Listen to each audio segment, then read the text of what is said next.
Hi friends, welcome back to Rangu channel. So ಇವತ್ತು ನಂಡೆಯಲ್ಲಿ ನಾನು ಸಂಡಿಗೆ ಮಾಡ್ತಾಯಿದ್ದೀವಿ. ನಾವು ಇವತ್ತು ಪೂರ್ತಿ ಸಂಡಿಗೆ ಮಾಡಿಕೊಂಡು ಪಾಯಸ ಮಾಡಿಕೊಂಡು ಸೊಪ್ಪಿನ ಸಾಂಬಾರು ಮಾಡ್ತಾಯಿದ್ದೀವಿ. ಇಡ್ಲಿಕಾಯಿ ಚಿತ್ರಾನ್ನ ಮಾಡ್ತಾಯಿದ್ದೀನಿ. ನನ್ನ ಮಗ ಹೇಗೆ ಹಾಲು ಕರಿತಾ ಇದ್ದಾನೆ ಅಂತ ಎಲ್ಲನೂ ನಿಮ್ಮ ಹತ್ರ ಶೇರ್ ಮಾಡ್ಕೊತೀನಿ. ಸೊ ಎಲ್ಲೂ ವಿಡಿಯೋ ಸ್ಕಿಪ್ ಮಾಡಿದೆ, ವಿಡಿಯೋ ಲಾಸ್ಟ್ವರೆಗೂ ನೋಡಿ ಅಂತ ಹೇಳ್ತಾ ನಾನು ವ್ಲಾಗ್ ಸ್ಟಾರ್ಟ್ ಮಾಡ್ತಾಯಿದ್ದೀನಿ. ಬೆಳಗ್ಗೆನೇ ಎದ್ದು ಕಸ ಎಲ್ಲ ಗುಡಿಸ್ಕೊಂಡೆ ಮುಂದ್ಗಡೆ ಆದಮೇಲೆ ಸಿಂಪಲ್ಲಾಗಿ ರಂಗೋಲಿ ಹಾಕ್ಕೊತಾ ಇದ್ದೀನಿ. ಫಸ್ಟು ಬೇಗ ಎದ್ದಿದ ತಕ್ಷಣ ಫಸ್ಟು ಹೊರಗಡೆ ಕಸ ಗುಡಿಸಿ ರಂಗೋಲಿ ಹಾಕ್ಕೊಳ್ಳೋದು. ಇವತ್ತಂತೂ ಸ್ವಲ್ಪ ಬೇಗನೆ ಗುಡಿಸ್ದೆ, ಯಾಕಂದರೆ ಸಂಡಿಗೆ ಮಾಡ್ತಾಯಿದ್ದೀವಿ. ಸಂಡಿಗೆ ಮಾಡಿ ಅಲ್ಲೇ ಒಣಗಾಕೋದ್ರಿಂದ ಬಿಸಿಲು ಚೆನ್ನಾಗಿ ಬರುತ್ತೆ ಅಂದ್ಬಿಟ್ಟು ಅಲ್ಲೆಲ್ಲ ನೀಟಾಗಿ ಗುಡಿಸ್ಕೊಂಡು ರೆಡಿ ಮಾಡಿಕೊಂಡೆ.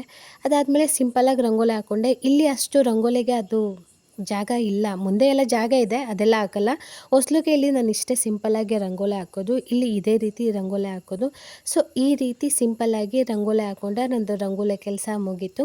ಅದಾದಮೇಲೆ ಅಮ್ಮ ಸಂಡಿಗೆಗೆ ರೆಡಿ ಮಾಡ್ಕೊತಾ ಇದ್ದಾರೆ. ನೆನ್ನೆ ಹಿಟ್ಟು ಬೀಸ್ಕೊಂಬಂದಿದ್ರಲ್ಲ, ಅದನ್ನು ಸಂಡಿಗೆಗೆಲ್ಲ ಈ ರೀತಿ ಬೇಯಿಸಿ ರೆಡಿ ಮಾಡ್ಕೊತಾ ಇದ್ದಾರೆ. ನೀಟಾಗಿ ಅದನ್ನೆಲ್ಲ ತಿರುಗಿಸಿ ರೆಡಿ ಮಾಡ್ಕೊತಾ ಇದ್ದಾರೆ. ಸೊ ಈ ಹಿಟ್ಟೆಲ್ಲ ಆದಮೇಲೆ ಅಲ್ಲಿ ಹೊರಗಡೆ ಹೋಗ್ಬಿಟ್ಟು ಟಾರ್ಪಲೆಲ್ಲ ಹಾಸಿ ರೆಡಿ ಮಾಡ್ಕೊಬೇಕು ನಾವು. ಅದಕ್ಕೋಸ್ಕರ ಫಸ್ಟು ಇಲ್ಲಿ ಹಿಟ್ಟನ್ನೆಲ್ಲ ಅಮ್ಮ ನೀಟಾಗಿ ಮುದ್ದೆ ಟೈಪ್ ಮಾಡ್ಕೊತಾ ಇದ್ದಾರೆ. ಅಂದರೆ ಅದು ಒಂದು ಹದ ಇರುತ್ತೆ, ಈ ಹದ ಬಂದರೆ ಸಂಡಿಗೆ ಮಾಡೋಕ್ಕಾಗ್ಬೋದು, ಹಪ್ಪಳ ಮಾಡೋಕ್ಕಾಗ್ಬೋದು, ಈಸಿ ಆಗುತ್ತೆ ಅಂತ. ಆ ಹದ ಅಮ್ಮಂಗೆ ಗೊತ್ತು. ಸೊ ಆ ಹದಕ್ಕೆ ಅವರು ಹಿಟ್ಟಾಕ್ಕೊಂಡು ನೀಟಾಗಿ ತಿರ್ಸ್ಕೊತಾ ಇದ್ದಾರೆ. ತಿರ್ಸ್ಕೊಂಡು ಆದಮೇಲೆ ಹೊರಗಡೆ ಟಾರ್ಪಲ್ ಹಾಸಿದ್ವಿ. ಫಸ್ಟು ಟಾರ್ಪಲ್ಲೆಲ್ಲ ಹಾಸಿದ್ಮೇಲೆ ಅದ್ರ ಮೇಲೆ ಒಂದು ಬಿಳಿ ಬಟ್ಟೆನ ಹಾಸಬೇಕು. ಅಂದರೆ ಈಗ ನಾವು ಸಂಡಿಗೆ ಒತ್ತುತ್ತೀವಲ್ಲ, ಅದಕ್ಕೆ ಬಿಳಿ ಬಟ್ಟೆ ಹಾಸಬೇಕು. ಬಿಳಿ ಬಟ್ಟೆ ಹಾಸೋಕ್ಕಿಂತ ಮುಂಚೆ ಈ ರೀತಿ ಒದ್ದೆ ಮಾಡಿ ಅದನ್ನು ನೀರನ್ನ ಹಿಂಡಿಬಿಟ್ಟು ಅದ್ರ ಮೇಲೆ ನೀಟಾಗಿ ಹಾಸಬೇಕು. ಇದನ್ನು ನೀಟಾಗಿ ಹಾಕಿಬಿಟ್ಟು ಅದ್ರ ಮೇಲೆ ಸಂಡಿಗೆ ಒತ್ತೋದು. ಸೊ ಅದನ್ನು ನಾನು ನಮ್ಮ ಹಸ್ಬೆಂಡು ಸೇರಿಬಿಟ್ಟು ನೀಟಾಗಿ ಅದನ್ನು ಹಾಸ್ಕೊತಾ ಇದ್ವಿ, ಅಂದರೆ ಸ್ಪ್ರೆಡ್ ಮಾಡ್ಕೊತಾ ಇದ್ದೀವಿ. ಅದಾದಮೇಲೆ ಅಮ್ಮ ಹಿಟ್ಟನ್ನ ನೀಟಾಗಿ ಅದರೊಳಗಡೆ ಒತ್ತೋದ್ರೊಳಗಡೆ ಚಕ್ಲಿಗಳು ಬರುತ್ತಲ್ಲ, ಅದರೊಳಗಡೆ ನೀಟಾಗಿ ಹಾಕ್ಕೊಡ್ತಾ ಇದ್ದಾರೆ. ಸೊ ನಾವು ನನ್ನ ಯಜಮಾನರಿಗೆ ಶೇಪ್ ಹೇಳ್ತಾ ಇದ್ವಿ, ಈ ಶೇಪ್ ಮಾಡು, ಆ ಶೇಪ್ ಮಾಡು ಅಂತ. ನಾವೆಲ್ಲ ಥರ ಶೇಪ್ ಮಾಡಿದ್ದೀವಿ. ಈ ರೀತಿ ಸುಮ್ಮನೆ ಈ ರೀತಿ ಉದ್ದುದ್ದ ಮಾಡೋಣ ಈ ಸರಿ ಅಂದ್ಬಿಟ್ಟು ಅವ್ರದ್ದೇ ಒಂದು ಶೇಪಲ್ಲಿ ಮಾಡಿದ್ರು. ಸುಮ್ಮನೆ ಉದ್ದುದ್ದ ಬಿಟ್ಕೊಂಡು ಹೋದರು.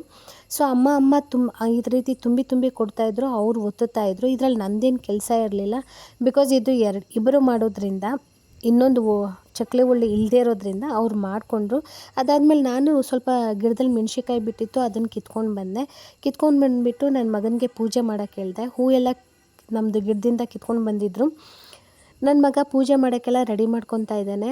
ಅವನಿಗೆ ಎಲ್ಲ ರೆಡಿ ಮಾಡಿಕೊಟ್ಬಿಟ್ರೆ ಮನೆಯಲ್ಲಿ ಪೂಜೆ ಮಾಡಿಬಿಡ್ತಾರೆ, ಯಾರಾದರೂ ಒಬ್ಬರು ಪೂಜೆ ಮಾಡ್ತಾರೆ. ಆಲ್ಮೋಸ್ಟ್ ಆಲ್ ನನ್ನ ಮಗನೇ ಬೆಳಗ್ಗೆ ಪೂಜೆ ಮಾಡೋದು ಇಲ್ಲಿ ಊರಲ್ಲಿ.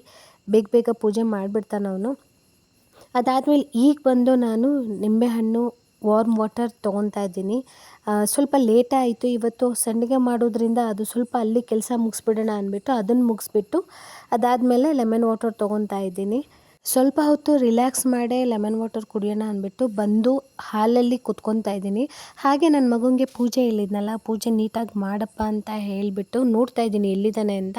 ಅವನಾಗಲೇ ತುಳಸಿ ಕಟ್ಟೆ ಹತ್ರ ಪೂಜೆ ಮಾಡೋಕ್ಕೆ ಹೋಗಿದ್ದ. ತುಳಸಿ ಕಟ್ಟೆ ದೀಪ ಹಚ್ಚಬೇಕಾಗಿತ್ತು, ಅಲ್ಲಿ ರೆಡಿ ಮಾಡ್ಕೊತಾ ಇದ್ದ. ಸೊ ನಾನು ಅದು ಲೆಮನ್ ವಾಟರ್ನೆಲ್ಲ ಇಟ್ಬಿಟ್ಟು ಅವನಿಗೆ ಈ ರೀತಿ ಮಾಡು, ಆ ರೀತಿ ಮಾಡು ಅಂತ ಹೇಳ್ತಾ ಇದ್ದೆ. ಬಿಕಾಸ್ ಗಂಡು ಮಕ್ಕಳಿಗೆ ಸ್ವಲ್ಪ ಅಷ್ಟು ಪೂಜೆ ಅದರಲ್ಲಿ ಅದು ಇದು ಗಡ್ಬಡ್ ಮಾಡ್ತಾನೆ ಇರ್ತಾರೆ, ನಾವು ಹೇಳಬೇಕು.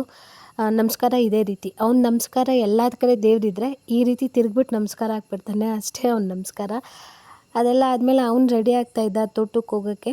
ತೋಟದಿಂದ ಬಾಳೆಹಣ್ಣು ತಂದಿದ್ರು, ಬೆಳಿಗ್ಗೆನೇ ಬಾಳೆಹಣ್ಣು ತಂದಿದ್ರು. ಒಂದು ಸರಿ ನಮ್ಮ ಮನೇಲಿ ಬೆಳಿಗ್ಗೆ ಹೋಗ್ಬಿಡ್ತಾರೆ ತೋಟಕ್ಕೆ, ಬೆಳಿಗ್ಗೆ ಹೋಗ್ಬಿಟ್ಟು ಒಂದು ರೌಂಡ್ ಹಾಕ್ಬಿಟ್ಟು ಬರ್ತಾರೆ. ಬಾಳೆಹಣ್ಣು ಗೊನೆ ತಂದಿದ್ರು, ಅದನ್ನ ಇಟ್ಬಿಟ್ಟು ಇವತ್ತು ತಿಂಡಿಗೆ ಇಡ್ಲಿಕಾಯಿ ಚಿತ್ರಾನ್ನ ಮಾಡೋಣ ಅಂದ್ಬಿಟ್ಟು ಬಾಣಲೆಗೆ ಎಣ್ಣೆ ಹಾಕ್ಕೊಂಡು ಸ್ವಲ್ಪ ಸಾಸಿವೆ ಹಾಕ್ಕೊತಾ ಇದ್ದೀನಿ. ಸಾಸಿವೆ, ಜೀರಿಗೆ, ಅದಾದಮೇಲೆ ಕಡಲೆಬೇಳೆ ಹಾಕ್ಕೊತಾ ಇದ್ದೀನಿ. ಕಡಲೆಬೇಳೆ ಹಾಕ್ಕೊಂಡಾದ್ಮೇಲೆ ಸ್ವಲ್ಪ ಕರಿಬೇವು, ಅದಾದಮೇಲೆ ಹಸಿಮೆಣ್ಸಿಕಾಯಿ. ಇಲ್ಲಿ ಹಸಿಮೆಣ್ಸಿಕಾಯಿ ಮತ್ತು ಒಣಮೆಣ್ಸಿಕಾಯಿ ಎರಡು ಮಿಕ್ಸ್ ಮಾಡ್ಕೊತಾ ಇದ್ದೀನಿ. ಹಸಿಮೆಣ್ಸಿಕಾಯಿ ಇದ್ರೂ ಸುಮ್ಮನೆ ಡಿಫ್ರೆಂಟಾಗಿರುತ್ತೆ ಅಂದ್ಬಿಟ್ಟು ಒಣಮೆಣ್ಸಿಕಾಯಿನ ಕೂಡ ಹಾಕ್ಕೊತಾ ಇದ್ದೀನಿ. ಅದು ಒನ್ಸ್ ಫ್ರೈ ಆದಮೇಲೆ ಇಲ್ಲಿ ಈರುಳ್ಳಿ ಹಾಕ್ಕೊತಾ ಇದ್ದೀನಿ. ಈರುಳ್ಳಿ 2ರಿಂದ 3, ಇಲ್ಲ ಸ್ವಲ್ಪ ಚಿಕ್ಕದಿತ್ತು, ಸೊ 4 ಈರುಳ್ಳಿ ತೊಗೊಂಡಿದ್ದೀನಿ. 4 ಈರುಳ್ಳಿ ಹಾಕ್ಬಿಟ್ಟು ಫ್ರೈ ಮಾಡ್ಕೊತಾ ಇದ್ದೀನಿ. ಈರುಳ್ಳಿಕಾಯಿ ಚಿತ್ರಾನ್ನಕ್ಕೆ ಈರುಳ್ಳಿ ಜಾಸ್ತಿ ಇದ್ರೇ ಚೆಂದ. ಆಲ್ಮೋಸ್ಟ್ ಆಲ್ ಬೇರೆದಕ್ಕೆಲ್ಲ ನಾನು ಈರುಳ್ಳಿ ಹಾಕಲ್ಲ ಚಿತ್ರಾನ್ನಕ್ಕೆ, ಈರುಳ್ಳಿಕಾಯಿ ಚಿತ್ರಾನ್ನಕ್ಕೆ ಈರುಳ್ಳಿ ಇದ್ದರೆ ಚೆನ್ನಾಗಿರುತ್ತೆ. ಅದಾದಮೇಲೆ ಉಪ್ಪು ಹಾಕ್ಕೊತಾ ಇದ್ದೀನಿ. ಉಪ್ಪು ಹಾಕ್ಕೊಂಡು ಸ್ವಲ್ಪ ಅರಿಶಿನ ಹಾಕ್ಕೊತಾ ಇದ್ದೀನಿ. ಅರಿಶಿನ ಹಾಕ್ಕೊಂಡಾದಮೇಲೆ ಒಂದು ಸರಿ ಮಿಕ್ಸ್ ಮಾಡ್ತಾ ಇದ್ದೀನಿ. ಅದನ್ನು ನೀಟಾಗಿ ಮಿಕ್ಸ್ ಮಾಡಿಕೊಂಡು ಅದು ಈರುಳ್ಳಿ ಫ್ರೈ ಆಗಲೇಬೇಕು. ಈರುಳ್ಳಿ ಫ್ರೈ ಆಗಲಿಲ್ಲ ಅಂದರೆ ಯಾವುದೇ ಕಾರಣಕ್ಕೂ ಟೇಸ್ಟ್ ಬರಲ್ಲ. ಸೊ ಅದೆಲ್ಲ ಮಿಕ್ಸ್ ಆದಮೇಲೆ ನಾನು ತೆಂಗಿನಕಾಯಿ ತುರಿದಿಟ್ಕೊಂಡಿದ್ದೆ, ತೆಂಗಿನಕಾಯಿ ತುರಿ ಹಾಕ್ಕೊತಾ ಇದ್ದೀನಿ. ತೆಂಗಿನಕಾಯಿ ತುರಿ ಹಾಕ್ಕೊಂಡು ಅದನ್ನು ಕೂಡ ಮಿಕ್ಸ್ ಮಾಡಿಕೊಂಡು ಈಗ ಇರಳಿಕಾಯಿ ಕಟ್ ಮಾಡ್ಕೊಂಡಿದ್ದೆ ಅದ್ರ ಬೀಜ ಎಲ್ಲ ತೆಗೆದು ಡೈರೆಕ್ಟ್ ಅದಕ್ಕೆ ಹಿಂಡ್ಕೊತಾ ಇದ್ದೀನಿ. ಅದಾದಮೇಲೆ ಮಾಡಿರೋ ಅನ್ನಕ್ಕೆ ಕಲಿಸ್ಬಿಟ್ರೆ ಇರಳಿಕಾಯಿ ಚಿತ್ರಾನ್ನ ರೆಡಿ ಆಗೋಯಿತು. ಸೊ ನಾನೇ ಇಲ್ಲಿ ಗಿಡದ ಹತ್ರ ಮೆಣ್ಸಿನ್ಕಾಯಿ ಕಿತ್ತಿದ್ದೆ, ತೋಟದಿಂದನೂ ಮೆಣ್ಸಿನ್ಕಾಯಿ ತಂದಿದ್ದರು, ಅದನ್ನೆಲ್ಲ ಬಿಡಿಸಿ ರೆಡಿ ಮಾಡ್ಕೊತಾ ಇದ್ದೀನಿ. ಅದಾದಮೇಲೆ ಹಾಲು ತಂದಿದ್ದರು, ಹಾಲು ಕರ್ಕೊಂಡು ಬಂದಿದ್ರಲ್ಲ ಅದನ್ನು ಕಾಯಕ್ಕೆ ಇಟ್ಬಿಟ್ಟು ನಾನು ಚಿತ್ರಾನ್ನ ತಿನ್ನೋಕ್ಕೆ ಹಾಕ್ಕೊಂಡೆ ತಟ್ಟೆಗೆ. ನನಗೆ ಚಿತ್ರಾನ್ನ ಅಂದರೆ ತುಂಬಾ ಫೇವ್ರೇಟು. ಅದು ಇರಳಿಕಾಯಿ ಚಿತ್ರಾನ್ನ ಆಗಿರ್ಬೋದು, ಯಾವುದೇ ಚಿತ್ರಾನ್ನ ಆಗಿರ್ಬೋದು. ಸೊ ನಾನು ಚಿತ್ರಾನ್ನ ಹಾಕ್ಕೊಂಡು ನಾನು ತಿಂಡಿ ತಿಂದೆ. ಅದಾದಮೇಲೆ ಅಪ್ಪಾಜಿ ಅಮ್ಮ ನೆನ್ನೆ ಎಲ್ಲ ಬೇಳೆ ಮಾಡಿದ್ರಲ್ಲ ಅದೆಲ್ಲ ಜರಡಿ ಹಿಡಿದು ಇವತ್ತು ಸೋಸ್ತಾ ಇದ್ದಾರೆ. ಅಂದರೆ ಅದರಲ್ಲಿರೋದು ಏನಾದರೂ ಇನ್ ಕೇಸ್ ಗಲೀಜಿತ್ತು ಅಂದರೆ, ಹೊಟ್ಟಿತ್ತು ಅಂದರೆ, ಕಲ್ಲಿತ್ತು ಅಂದರೆ, ಕಲ್ಲು ಬರೋಕ್ಕೆ ಸಾಧ್ಯನೇ ಇಲ್ಲ. ಸೊ ಹೊಟ್ಟು ಏನಾದರೂ ಇತ್ತು ಅಂದರೆ ಅಂದ್ಬಿಟ್ಟು ಸೋಸ್ತಾ ಇದ್ದಾರೆ. ಸೋಸ್ಬಿಟ್ಟು ಒಂದು ಈ ರೀತಿ ಸೈಡಲ್ಲಿ ಇಡ್ತಾ ಇದ್ದಾರೆ. ಅದನ್ನು ಸ್ಟೋರೇಜ್ ಮಾಡ್ಕೊತಾ ಇದ್ದೀವಿ. ಈ ರೀತಿ ಬಾಕ್ಸ್ಗೆ, ದೊಡ್ಡ ದೊಡ್ಡ ಬಾಕ್ಸ್ಗಳಲ್ಲಿ ಈ ರೀತಿ ಹಾಕ್ಬಿಟ್ಟು ಸ್ಟೋರೇಜ್ ಮಾಡಿ ಇಟ್ಕೊಂಡು ಬಿಡ್ತೀವಿ. ಸ್ಟೋರೇಜ್ ಮಾಡಿ ನೀವು ಫ್ರಿಜ್ಜಲ್ಲಾದ್ರೂ ಇಕ್ಕೋಬೋದು, ಹೊರಗಡೆನಾದ್ರೂ ಇಕ್ಕೋಬೋದು. ಫ್ರಿಜ್ಜಲ್ಲಿ ಜಾಗ ಸಾಕಾಗಲ್ಲ, ಯಾಕಂದರೆ ದೊಡ್ಡ ದೊಡ್ಡ ಬಾಕ್ಸ್ ಆಗಿರೋದ್ರಿಂದ ಹೊರಗಡೆನೇ ಇಟ್ಕೊಳ್ಳೋದು.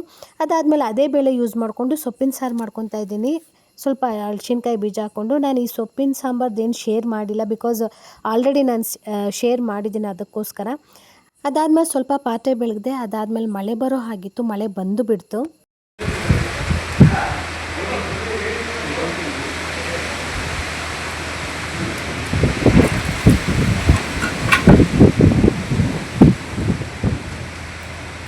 ಎಷ್ಟು ಜೋರು ಮಳೆ ಅಂದರೆ ಸಿಕ್ಕಾಪಟ್ಟೆ ಗಾಳಿ, ಸಿಕ್ಕಾಪಟ್ಟೆ ಗುಡುಗು, ಮಿಂಚು, ಸಿಡ್ಲು ಎಲ್ಲ ಬಂದು ಮಳೆ ಬಂದುಬಿಡ್ತು. ಸೊ ನಾವು ಒಣಗಾಕಿದ್ವಲ್ಲ ಅದನ್ನೆಲ್ಲ ಎತ್ಕೊಂಡು ಬಂದು ರೂಮೊಳಗೆ ಹಾಕಿದ್ವಿ. ಅದು ಆಲ್ಮೋಸ್ಟ್ ಅಲ್ಲಿ ಒಣಗಿತ್ತು. ಈ ಬಿಸಿಲಿಗೆಲ್ಲ ಒಣಗಿಬಿಡುತ್ತೆ. ನಾವು ಬೇರೆ ಕಡ್ಡಿ ಥರ ಹಾಕಿದ್ವಿ, ಒಣಗೋಗಿತ್ತು. ಅದನ್ನೆಲ್ಲ ಬಿಡಿಸಿ ಇಟ್ಕೊತಾ ಇದ್ದಾರೆ ನೀಟಾಗಿ. ಅದನ್ನೆಲ್ಲ ಬಿಡಿಸಿ ಪಕ್ಕಕ್ಕೆ ಇಟ್ಕೊಂಡು ನನ್ನ ಮಗ ಈವ್ನಿಂಗ್ ಆಗಿತ್ತು, ಸೊ ಹಾಲು ಕರಿಯಪ್ಪ ಅಂತ ಕಳಿಸಿದ್ವಿ. ಅವ್ರ ಚಿಕ್ಕಪ್ಪ ಹೊರಗಡೆ ಹೋಗಿದ್ರು, ಅವ್ರ ಚಿಕ್ಕಪ್ಪನ ಡ್ಯೂಟಿ ಅವ್ನಿಗೆ ಬಿತ್ತು. ಸೊ ಎಷ್ಟು ನೀಟಾಗಿ ಹಾಲು ಕರೆದ ಅಂದರೆ ನನಗೆ ಶಾಕ್ ಆಗ್ತು. ಆ್ಯಕ್ಚುಲಿ ನಮ್ಗೆ ಯಾರಿಗೂ ಅವ್ನು ಅಷ್ಟು ನೀಟಾಗಿ ಹಾಲು ಕರಿತಾನೆ ಅಂತ ಗೊತ್ತೇ ಇರಲಿಲ್ಲ. ಅಂದರೆ ಅವ್ರ ಚಿಕ್ಕಪ್ಪನ ಜೊತೆ ಕೂತ್ಕೊಂಡು ನೋಡ್ತಾ ಇದ್ದ, ಬಟ್ ಇಷ್ಟು ಚೆನ್ನಾಗಿ ಕರಿತಾನೆ ಅಂತ ಗೊತ್ತೇ ಇರಲಿಲ್ಲ. ನನಗಂತೂ ಭಾರಿ ಖುಷಿ ಆಗುತ್ತೆ. ಬ್ಯಾಂಗ್ಳೂರಲ್ಲಿದ್ದರೆ ಆ ರೀತಿ ಈ ರೀತಿ ಟೈಮ್ ಪಾಸ್ ಮಾಡೋದು, ಗೇಮ್ ಆಡೋದು, ಟಿ ವಿ ನೋಡಿಕೊಂಡು ಟೈಮ್ ಪಾಸ್ ಮಾಡೋದು, ಈ ರೀತಿ ಒಂದು ಡೇ ಕಳೀತಾ ಇದ್ದ. ಬಟ್ ಇಲ್ಲಂತೂ ತುಂಬಾ ಚೆನ್ನಾಗಿ ಕೆಲಸ ಮಾಡ್ತಾನೆ. ಹಾಗಂತ ಆಟ ಆಡಲ್ಲ ಅಂತಲ್ಲ, ಆಟ ಕೂಡ ಆಡ್ತಾನೆ, ಅದ್ರ ಜೊತೆಗೆ ಕೆಲಸ ಕೂಡ ಮಾಡ್ತಾನೆ. ನೀಟಾಗಿ ಹಾಲು ಕರಿತಾ ಇದ್ದಾನೆ.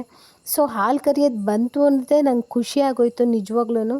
ಆ್ಯಕ್ಚುಲಿ ಎಲ್ಲರಿಗೂ ಹಾಲು ಕರಿಯೋದು ಬರಲ್ಲ, ಈವನ್ ನನಗೆ ಕೂಡ ಬರಲ್ಲ. ಕರಿತೀನಿ ನಾನು, ಬಟ್ ಕೈ ನೋವು ಬಂದುಬಿಡುತ್ತೆ ನನಗೆ. ಸೊ ಹಾಲೆಲ್ಲ ನೀಟಾಗಿ ಕರಿತಾ ಇದ್ದಾನೆ. ಅವಳು ಲಕ್ಷ್ಮಿ ಅಂತ. ನಾವು ಊರಿಗೆ ಬಂದಿದ್ದಾಗ ಶುಕ್ರವಾರ ಅವಳು ಹುಟ್ಟಿದ್ದು. ಚಾಲೆಂಜ್ ಹಾಕಿದ್ದೆ, ಈ ಸರಿ ಕರು ಶುಕ್ರವಾರನೇ ಹುಟ್ಟೋದು, ಹೆಣ್ಗರುನೇ ಹುಟ್ಟೋದು ಅಂತ. ಸೊ ಅವಳು ಶುಕ್ರವಾರನೇ ಹುಟ್ಟಿದ್ದಕ್ಕೆ ಅವಳನ್ನ ಲಕ್ಷ್ಮಿ ಅಂತ ನಾನೇ ಹೆಸರಿಟ್ಟಿದ್ದು. ತುಂಬಾ ಸಾಫ್ಟು. ಯಾರೇ ಹಾಲು ಕರೆದ್ರೂ ಯಾವ ಹಸುನು ಇಷ್ಟು ಸುಮ್ಮನೆ ನಿಂತಿರಲ್ಲ. ಬಟ್ ಅವಳು ಆರಾಮಾಗಿ ನಿಂತಿದ್ದಾಳೆ. ಸೊ ಹಾಲೆಲ್ಲ ಕರ್ಕೊಂಡು ಬಂದ. ಹಾಲೆಲ್ಲ ಕರ್ಕೊಂಡಾದಮೇಲೆ ನನಗೆ ಸ್ವಲ್ಪ ಹಾಲಿನ ಕೆನೆ ಬೇಕಿತ್ತು. ಹಾಲಿನ ಕೆನೆ ಎಲ್ಲ ಎತ್ಕೊಂಡು ಆದಮೇಲೆ ಸಾಯಂಕಾಲಕ್ಕೆ ಕಾಫಿ ಮಾಡ್ತಾಯಿದ್ದೀನಿ ಎಲ್ಲರಿಗೂ. ಕಾಫಿ ಎಲ್ಲ ಮಾಡಿ ಕೊಟ್ಟೆ. ಅದಾದಮೇಲೆ ಅಮ್ಮ ಹೇಳಿದ್ರು ಸಾಯಂಕಾಲ ಸ್ನ್ಯಾಕ್ಸ್ಗೆ ಬಜ್ಜಿ ಥರ ಏನೂ ಬೇಡ, ಸೊ ಇವತ್ತು ಹಾಲಿನ ಪಾಯಸ ಮಾಡಿಬಿಡೋಣ ಅಂತ ಅಂದರು. ಹಾಲಿನ ಪಾಯಸ ಮಾಡೋಣ ಅಂದ್ಬಿಟ್ಟು ಫಸ್ಟು ಅವ್ರಿಗೆಲ್ಲ ಕಾಫಿ ಮಾಡಿಕೊಟ್ಬಿಟ್ಟು ಹಾಲಿನ ಪಾಯಸ ಮಾಡೋಣ ಅಂತ ರೆಡಿ ಮಾಡ್ಕೊತಾ ಇದ್ದೀನಿ. ಸೊ ಇಲ್ಲಿ ಕಾಫಿ ಇದು ಚಿಕ್ಕಮಂಗ್ಳೂರ್ದು ಪೌಡರು, ಅವತಿಯಿಂದ ತರಿಸಿರೋದು. ಅವ್ರದ್ದೇ ಪ್ಲ್ಯಾಂಟ್ ಇದೆ, ಅಲ್ಲಿಂದ ತರಿಸಿರೋದು. ತುಂಬ ಚೆನ್ನಾಗಿದೆ ಆ್ಯಕ್ಚುಲಿ ಕಾಫಿ ಪೌಡರು. ಅದು ಪೌಡರ್ ಹಾಕ್ತಿದ್ದಂಗೆ ಸ್ಮೆಲ್ಲು ಎಷ್ಟು ಚೆನ್ನಾಗಿ ಬರುತ್ತೆ ಅಂದರೆ ಅಷ್ಟು ಚೆನ್ನಾಗಿ ಬರುತ್ತೆ. ಅದಾದಮೇಲೆ ಇಲ್ಲಿ ಶಾವಿಗೆನ ಹುರ್ಕೊತಾ ಇದ್ದೀನಿ. ಪಾಯಸ ಮಾಡು ಅಂದ್ರಲ್ಲ, ಹಾಲಿನ ಪಾಯಸ. ಇದು ಆ್ಯಕ್ಚುಲಿ ನನ್ನ ಮಗನಿಗೋಸ್ಕರ ಮಾಡ್ತಾ ಇರೋದು ಪಾಯಸ ಅಂತ 3-4 ದಿವಸದಿಂದ ಕೇಳ್ತಾ ಇದ್ದ. ಸೊ ಅದಕ್ಕೋಸ್ಕರ ಪಾಯಸ ಮಾಡ್ತಾಯಿದ್ವಿ. ಶಾವಿಗೆನ ನೀಟಾಗಿ ಇಲ್ಲಿ ಹುರ್ಕೊತಾ ಇದ್ದೀನಿ. MTR ತಂದಿದ್ವಿ. MTRನ ರೋಸ್ಟೆಡ್ ತಂದಿರಲಿಲ್ಲ, ಸೊ ಪ್ಲೇನ್ ತಂದಿದ್ವಿ. ಸೊ ಅದನ್ನು ರೋಸ್ಟ್ ಮಾಡ್ತಾಯಿದ್ದೀನಿ. ಸೊ ರೋಸ್ಟೆಲ್ಲ ಮಾಡ್ಕೊಂಡಾದಮೇಲೆ ಸ್ವಲ್ಪ ಡ್ರೈ ಫ್ರೂಟ್ನ ಕಟ್ ಮಾಡ್ಕೊತಾ ಇದ್ದೀನಿ. ಅಂದರೆ ಬಾದಾಮಿ, ಗೋಡಂಬಿನ ಕಟ್ ಮಾಡಿ ಇಟ್ಕೊತಾ ಇದ್ದೀನಿ. ಅದಾದಮೇಲೆ ಹುರಿದಿರೋ ಶಾವಿಗೆನ ಹಾಲು ಕಾಯಕ್ಕಿಟ್ಟಿದ್ದೆ. ಹಾಲು ಕಾಯಕ್ಕಿಟ್ಟಿದ್ನಲ್ಲ, ಹುರಿದಿರೋ ಶಾವಿಗೆ ಹಾಕ್ಕೊಂಡು ಸ್ವಲ್ಪ ತಾದ್ಮೇಲೆ ಡ್ರೈ ಫ್ರೂಟ್ಸ್ ಕಟ್ ಮಾಡ್ಕೊಂಡಿದ್ನಲ್ಲ, ಬಾದಾಮಿ, ಗೋಡಂಬಿ ಅದನ್ನು ಹಾಕ್ಕೊತಾ ಇದ್ದೀನಿ. ಸೊ ಅದನ್ನೆಲ್ಲ ಹಾಕಿ ಮಿಕ್ಸ್ ಮಾಡ್ತಾಯಿದ್ದೀನಿ ನೀಟಾಗಿ. ಅದಾದಮೇಲೆ ಈಗ ಸಕ್ಕರೆ ಹಾಕ್ಕೊತಾ ಇದ್ದೀನಿ. ಸಕ್ಕರೆ ನೀವು ಯಾವಾಗ ಬೇಕಾದರೂ ಹಾಕ್ಕೊಬೋದು. ಸಕ್ಕರೆ ಮೊದಲೇ ಹಾಕ್ಕೊಂಡ್ರೂ ನಡೆಯುತ್ತೆ, ಸೊ ಈಗ ಹಾಕ್ಕೊಂಡ್ರೂ ನಡೆಯುತ್ತೆ. ನಾನು ಈಗ ಹಾಕ್ಕೊತಾ ಇದ್ದೀನಿ. ಸೊ ಸಕ್ಕರೆ ಫಸ್ಟ್ ಅಷ್ಟು ಹಾಕಿದ್ದೆ, ಸಾಕಾಗಲಿಲ್ಲ. ಅದಾದಮೇಲೆ ಮತ್ತಷ್ಟು ಸೇರಿಸ್ಕೊಂಡೆ ಸಕ್ಕರೆ ಸೇರಿಸಿದ್ಮೇಲೆ ನೀಟಾಗಿ ಎಲ್ಲ ಆದಮೇಲೆ ಸ್ವಲ್ಪ ಏಲಕ್ಕಿ ಕುಟ್ಟು ಹಾಕ್ಕೊಂಡೆ. ಏಲಕ್ಕಿ ಕುಟ್ಟು ಹಾಕ್ಕೊಂಡ್ಮೇಲೆ ಪಾಯಸ ಅಂತೂ ರೆಡಿ ಆಯಿತು. ನನ್ನ ಮಗನಿಗೆ ಪಾಯಸ ಅಂತ ಇದ್ನಲ್ಲ, ಫಸ್ಟು ಅವನಿಗೆ ಕೊಟ್ಟದ್ದು. ಬಿಸಿ ಇದ್ರೂ ಫಸ್ಟ್ ಕೊಟ್ಬಿಟ್ಟು ಫಸ್ಟ್ ಕೊಟ್ಟೆ. ಕುಡಿದ್ಬಿಟ್ಟು ಚೆನ್ನಾಗಿದೆ ಅಂತ ಹೇಳ್ದ. ಅದಾದಮೇಲೆ ಸಂಡಿಗೆ ಬಿಡಿಸ್ಕೊಂಡಿದ್ವಲ್ಲ ನೈಟು, ಆ ಸಂಡಿಗೆನ ಕರ್ಕೊತಾ ಇದ್ದೀವಿ, ಅಂದರೆ ಎಣ್ಣೆಗೆ ಹಾಕಿ ಕರ್ಕೊತಾ ಇದ್ದೀವಿ ಊಟಕ್ಕೆ. ಅನ್ನ, ಮುದ್ದೆ, ಸಾಂಬಾರು ಎಲ್ಲ ಆಗಿತ್ತು. ಸೊ ಎಲ್ಲರಿಗೂ ಊಟ ಕೊಟ್ಟೆ. ಎಲ್ಲರಿಗೂ ಊಟ ಕೊಟ್ಟು ಆದಮೇಲೆ ನಾನು ಊಟಕ್ಕೆ ಕೂತ್ಕೊಳ್ಳೋಣ ಅಂದ್ಬಿಟ್ಟು ಊಟಕ್ಕೆ ಕೂತ್ಕೊತಾ ಇದ್ದೀನಿ. ಸೊ ನಾನಿವತ್ತೇನು ಮುದ್ದೆ ತೊಗೊಳ್ಳಿಲ್ಲ, ಯಾಕಂದರೆ ಮುದ್ದೆ ಕಮ್ಮಿ ಇತ್ತು. ಸೊ ಅನ್ನ ಸಾರು ತಿಂತಾಯಿದ್ದೀನಿ ನಾನು. ಅದಾದಮೇಲೆ ನಾನು ಪಾಯಸ ಕುಡಿತಾ ಇದ್ದೀನಿ. ನಾನು ಊಟ ಆದಮೇಲೆ ಪಾಯಸ ತೊಗೊಂಡೆ. ಸೊ ಈ ವ್ಲಾಗ್ನ ನಾನು ಇಲ್ಲಿಗೆ ಎಂಡ್ ಮಾಡ್ತಾ ಇದ್ದೀನಿ. ಈ ವ್ಲಾಗ್ ನಿಮ್ಗೆ ಯಾರಿಗಾದ್ರೂ ಇಷ್ಟ ಆದರೆ ಲೈಕ್ ಮಾಡಿ, ಶೇರ್ ಮಾಡಿ, ಕಮೆಂಟ್ ಮಾಡಿ, ಸಬ್ಸ್ಕ್ರೈಬ್ ಮಾಡಿಕೊಂಡು ನನ್ನ ಚಾನಲ್ನ ನೋಡಿ. ಸಬ್ಸ್ಕ್ರೈಬ್ ಮಾಡ್ಕೊಂಡಾದಮೇಲೆ ಬೆಲ್ ಬಟನ್ನ ಪ್ರೆಸ್ ಮಾಡೋದು ಮರಿಬೇಡಿ ಅಂತ ಹೇಳ್ತಾ ಥ್ಯಾಂಕ್ ಯು, ಬಾಯ್.